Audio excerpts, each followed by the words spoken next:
Assalamualaikum warahmatullahi wabarakatuh. Ketemu lagi ya di mata kuliah Sistem Informasi Manajemen. Jadi hari ini kita akan membahas ya mengenai konsep dan model sistem ya. Oke. Nanti sebelum kita mulai akan ada beberapa pengumuman. Jadi setelah session video ini nanti akan ada pretest ya dan post-test ya, bisa dikerjakan nanti di MAS ya, itu sebagai bahan untuk penilaian di setiap sessionnya. Oke, kita mulai ya di materi yang pertama ya mengenai konsep dan model sistem. Agenda yang akan kita bahas hari ini adalah mengenai apa itu model sistem, unsur dan karakteristik sistemnya, klasifikasi daripada sistem, pengetahuan model sistem dalam sistem informasi manajemen, manusia sebagai pengolahan sistem informasi. Jadi ini adalah agenda yang akan kita bahas. Nah, sekarang kita masuk kepada model daripada sistem itu tersebut ya. Seperti kita ketahui bahwa sistem adalah sebuah rangkaian yang saling berkaitan ya antara satu dengan yang lainnya sehingga membentuk sebuah sistem yang saling terkoneksi, saling keterkaitan, ya, saling berhubungan sehingga membentuk sebuah sistem. Baik itu sistem organisasi, ya, sistem yang ada di dalam sebuah program aplikasi, ya, sistem transportasi dan sebagainya. Ya, itu. Nah, jadi sistem itu tergantung dari siapa yang memiliki sistem tersebut. Ya, artinya dia mempunyai banyak arti. Ya, jadi sistem untuk produksi tentu berbeda dengan sistem untuk bagian administrasi. Ya, karena sistem produksi kaitannya adalah dengan sebuah kegiatan yang saling berkaitan. Ya, yang kaitannya dengan produksi mulai dari bahan mentah diolah menjadi bahan jadi misalnya untuk membuat sebuah makanan, misalkan biskuit. Nah, itu adalah sistem. Beda dengan sistem yang kaitannya dengan administrasi. Ya, mulai dari dia input data hasil penjualan, sampai itu diproses, sampai itu menjadi sebuah informasi data penjualan. Ya, itu. Jadi sistem itu bisa berbeda dilihat dari konteksnya. Ya, itu.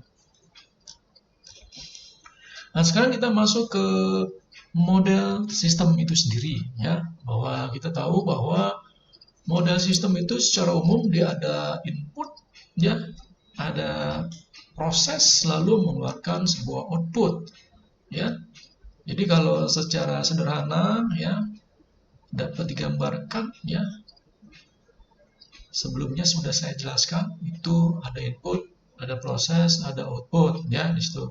Sehingga dia akan memiliki keluaran. Namun sistem itu juga memiliki banyak masukan, artinya banyak input, lalu diproses, lalu juga mengeluarkan banyak output. Ya, ini. Nah, seperti kita lihat di dalam model sistem ini, ya, yang di atas ini adalah sebuah model sistem sederhana, yang mana ada input, ada proses, ada output. Sedangkan di sini ada model sistem yang kompleks, ya. Di sini ada input, diproses mengeluarkan banyak output, ya. Ini. Jadi kalau kita ambil contoh, ya. Ya, kita ambil contoh di sini bahwa di sini misalkan ada input, ya. Di sini misalkan ada input, ya. Ya, ini input, ya, ini input, ya. Bisa saja ini kaitannya misalkan apa? Misalkan kaitannya dengan input sistem informasi akademik yang kaitannya dengan nilai. Nah, kalau kita lihat yang kaitannya dengan nilai, ya, maaf nih tulisannya lagi ya. Nah, ini misalkan ya, yang kaitan dengan nilai, ya, misalkan nilai yang kaitannya dengan nilai mata kuliah SIM. Nah, ini mata kuliah SIM. Ya, terus ini nilai untuk mata kuliah matematika dasar misalnya. Nilai untuk mata kuliah apa nih? Manajemen proyek misalkan ya. Ya, ini manajemen singkat ya. karena saya pakainya mouse ini, jadi kurang bagus. Nah, ini ada banyak input, ya. Lalu input dari jenis macam mata kuliah ini ya diproses, ya, diproses lalu banyak mengeluarkan output, ya. Tentunya di sini adalah output nilai akhir mata kuliah SIM. Nah, ini ya SIM. Nah, maaf jelek ya. Terus di sini input untuk nilai mata kuliah matematika. Ya, input untuk nilai ini hasil output ya untuk nilai mata kuliah manajemen proyek. Nah, ini. Jadi sistem itu ada sistem yang secara sederhana dia menginput satu data, dia bisa juga menginput banyak data dengan menghasilkan banyak output. Ya, ini. Oke, sekarang kita lanjut lagi. Ya. Model sistem. Ya.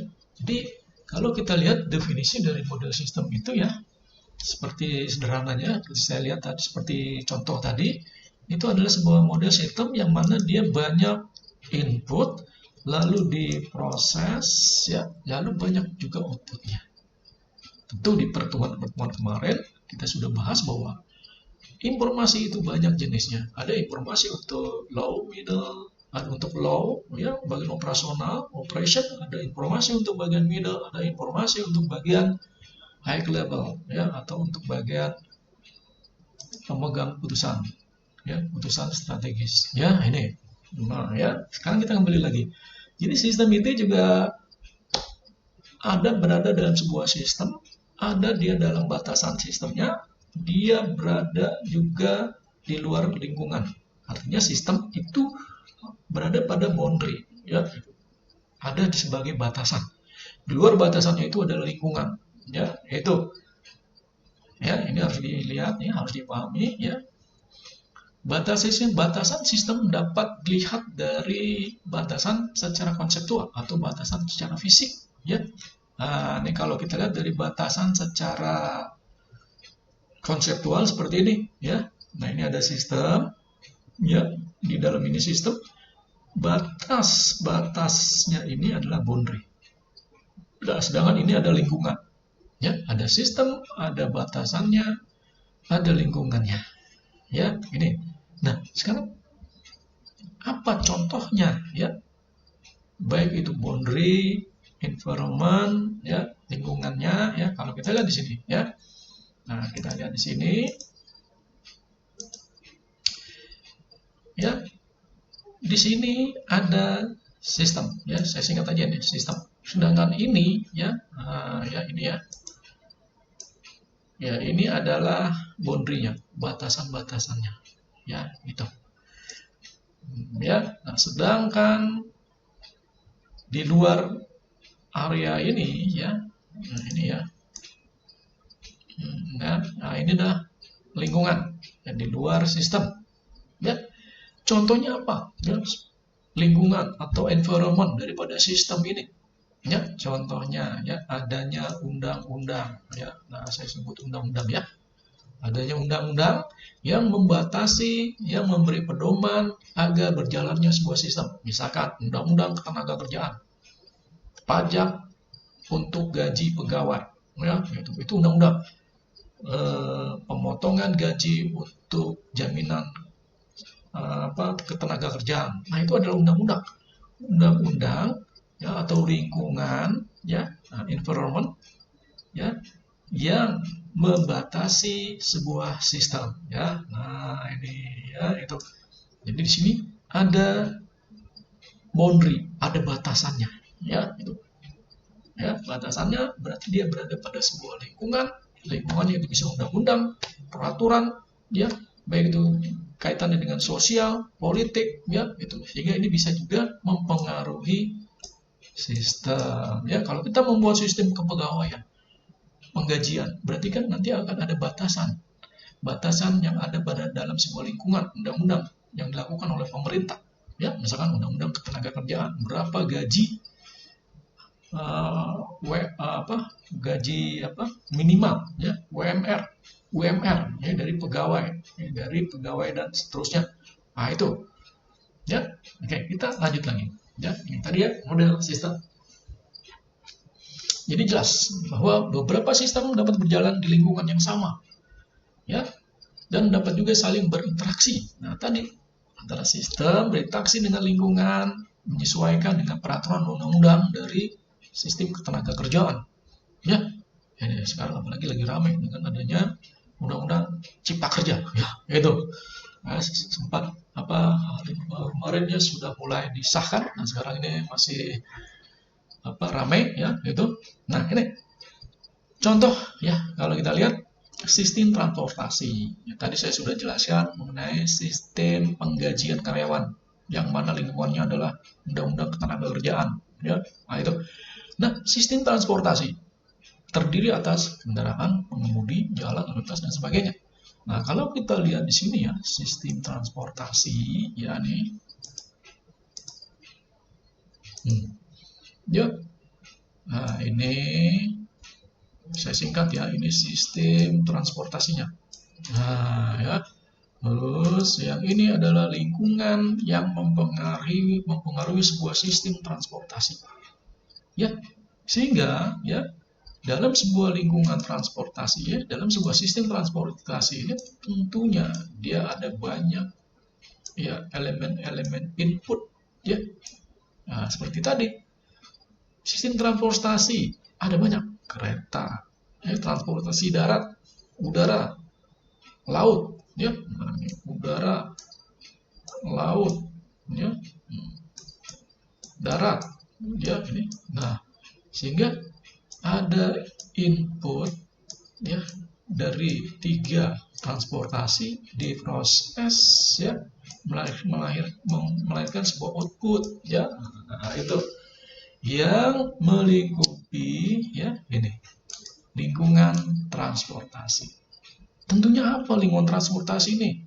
Kalau dia saling berkaitan. Nah, misalkan ya transportasi yang terintegrasi dengan transportasi darat, misalnya busway, misalnya ini ya, terintegrasi dengan pelabuhan udara,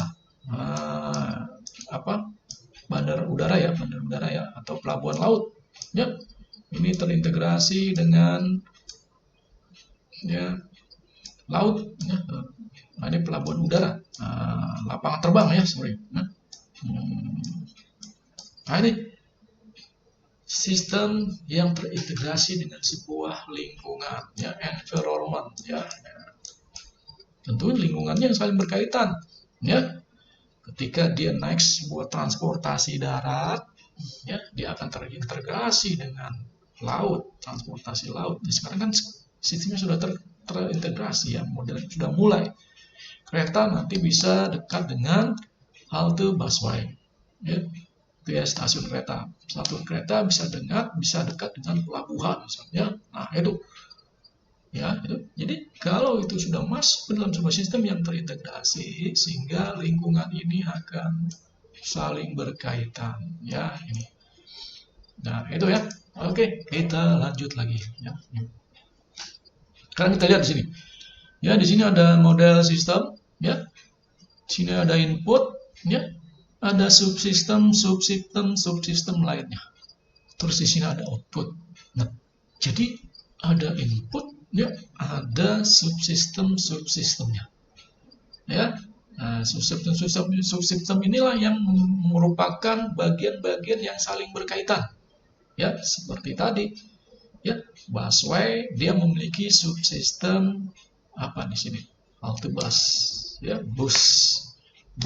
halte bus, tiket ya, itu jalur jalan raya. Nah, itu bagian dari subsistem yang membentuk sebuah transportasi darat khususnya busway ya ini. Jadi jelas di sini bahwa model sistem, suatu sistem dapat dibagi menjadi banyak sistem yang lebih kecil yang disebut sebagai subsistem.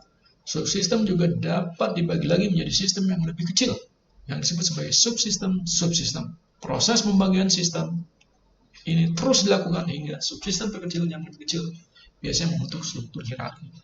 Ya, jadi sistem, subsistem, sub-subsistem, sub-sub lagi bawah sehingga dia tidak bisa lagi membentuk sebuah hierarki. Nah, itu kalau dijabarkan secara kompleks, ya, itu.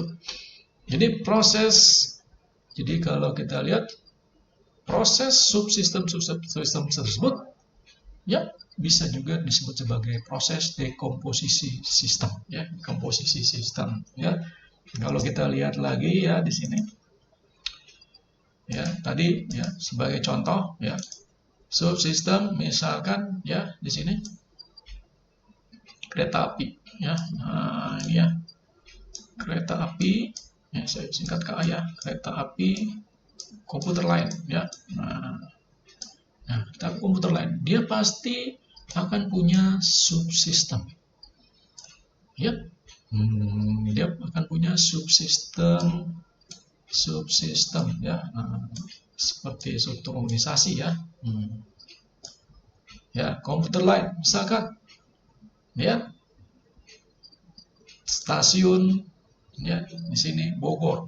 Nah, stasiun Bogor khusus untuk Jakarta Bogor. Ya, stasiun Manggarai ya. Nah, ini khusus untuk transit yang sangat besar ya, yang bisa untuk ke Bogor ya, bisa juga untuk ke Bekasi. Manggarai ini kan tempat transit paling besar ini ya. Nah, ini Bekasi ya. Nah, ini ya kota ya. Nah, terus apa lagi, Bukit Duri ya, ini ya Duri, stasiun Duri dan seterusnya. Sehingga di sini kalau kita lihat di sini ya stasiun Bogor. Nah, ketika masuk dia sebelum stasiun Bogor dia banyak subsistem lagi ya. Ya, ada berhenti di stasiun apa? Pasar Minggu ya. Ada berhenti di stasiun apa? Depok ya, Cilegon dan seterusnya ya. Nah, itu membentuk sebuah model-model subsistem ya. Ini. Oke, kita lanjut lagi ya. Jelas bahwa subsistem itu sama juga dengan proses dekomposisi sistem. Jadi ini penting agar kita bisa memahami apa itu sistem yang saling berkaitan ya. Jadi kalau kita lihat tadi ya sama nih ya, tadi model sistem itu kalau kita sub-subkan ini seperti ini. Ya, ada sebuah sistem, misalkan sistem transportasi kereta api tadi ya. Sini. Ya, sistem transportasi kereta api. Sistem sub A-nya misalkan kereta api dalam kota. Ya, komuter lain. Sistem kereta api luar Jakarta, nah, antar daerah. Sistem kereta api untuk bandara, ya, untuk bandara Soekarno-Hatta, ya. Di bawahnya lagi nih subsistem A nih khusus untuk lokal, ya. Komputer lain, ini kan nanti ada subsistem lagi, Bogor, ya, terus Bekasi, ya, Tangerang, ya, gitu. Terus subsistem untuk kereta luar Jakarta, antar daerah, ya, bisa ke Jogja, Semarang, Surabaya, dan seterusnya. Subsistem untuk bandara, nah ini khusus ke Bandara Soekarno-Hatta atau ke Bandara Halim nantinya, ya. Ini model sistem, ya. Ini membentuk sebuah struktur hierarki, ya. Terus kita lanjut lagi. Unsur dan karakteristik sistem seperti yang sudah dijelaskan sebelumnya ya, yaitu jelas bahwa ada masukan yang merupakan tahap awal dari cara kerja sebuah sistem. Ya, terus ada pemrosesan, terus ada keluaran. Ya, ini contoh yang kita lihat di sini ya. Ada masukan dalam sebuah sistem transportasi ya darat kereta api. Ya. Kalau kita beli tiket, ya, tiketnya kemana nih? Ya, inputnya, input tiket untuk ke daerah. Nah, daerahnya kemana? Ke Bandung misalnya. Berarti dia masuk ke subsistem B, antar daerah, ya. Nah, itu kan ya. Nah, setelah dia masuk subsistem ya Bandung, input Bandung, dia akan membeli tiket tujuannya Bandung jam berapa, ya. Turunnya di stasiun apa, ya. Input kan, nanti keluarannya apa? Berupa tiket misalnya. Tiket untuk pergi ke Bandung, turun di stasiun apa nih? Misalkan stasiun Pasteur misalnya, nah, daerah Pasteur. Nah, ini, nah, dari situ keluarlah outputnya. Dia sudah sampai tujuan. Ya, nah itu ya contoh. Ya, itu contoh. Kita lihat yang lainnya. Selain itu, sistem juga dapat memiliki karakteristik. Ya, kalau organisasi dia merupakan sesuatu yang terstruktur, tersusun. Organisasi. Nah, misalkan kalau untuk misalkan Universitas Indonesia itu ada banyak fakultas-fakultas, ya, fakultas ekonomi, fakultas teknik, fakultas ilmu komputer, fakultas kedokteran dan sebagainya. Bahkan ada vokasi. Nanti vokasi dibagi lagi, ya, vokasi ada jurusan-jurusannya, ya. Nah, itu kalau lihat dari susunan organisasi. Kalau lihat dari interaksinya, interaksi antara komponen, ya, hingga antar sistem itu juga ada, ya, komponen-komponen yang kaitan dengan interaksi. Dan interaksi antara kereta api, ya, mulai dari dia berada di stasiun Gambir berinteraksi dengan beberapa stasiun. Nah, itu kan interaksi, ya. Interaksi antar komputer, ya, modul akunting berinteraksi, ya, dengan modul finance, berinteraksi dengan bagian produksi, berinteraksi dengan bagian penjualan. Nah itu interaksi. Ya, independensi. Setiap komponen saling bergantung satu dengan yang lainnya. Ya, misalkan, ya, bagian produksi tidak akan mau produksi kalau belum ada laporan berapa penjualannya. Kenapa? Ingin mempersiapkan produksi. Ya, nah itu. Bagian produksi juga, bagian keuangan juga, dia tidak akan mau membeli barang kalau belum ada penjualan. Ya, karena belum ada income masuk. Ya, nah itu saling bergantung. Ya, independensi. Ya, itu unsur dan karakteristik sistem jelas terintegrasi tadi, ya. Jadi setiap komponen bekerjasama dalam sebuah sistem, ya, yang tadi seperti ini, ya, saling terintegrasi, ya, tadi stasiun transportasi darat, kereta api tadi saling terintegrasi, mulai dari stasiun terintegrasi dengan busway, dengan pelabuhan laut dan udara misalnya, ya, memiliki satu tujuan. Tujuannya apa? Agar penumpang tepat sampai pada tujuannya. Ya, itu. Ya, klasifikasi sistem, ya, berdasarkan jenis dan masukannya, ya. Ini ada pemrosesannya, ada keluarannya dari sebuah sistem. Jadi berdasarkan klasifikasi sistem ada 4 sini. Ya, sistem abstrak dan sistem fisik. Nanti kita akan bahas nih. Terus ada sistem deterministik, sistem probabilistik, sistem tertutup, sistem terbuka, sistem manusia dan mesin. Nah, sekarang kita lihat sistem abstrak. Sistem abstrak itu adalah sebuah sistem, ya, yang tersusun dari ide atau gagasan yang saling terkait, yang mungkin memiliki atau tidak memiliki kaitan dengan dunia nyata. Contohnya apa? Sistem teologi. Sistem teologi itu adalah sebuah sistem agama, ya, keagamaan. Nah, ya, pemahaman terhadap religius, ya, agama, ya, itu adalah sebuah sistem yang kaitannya dengan sistem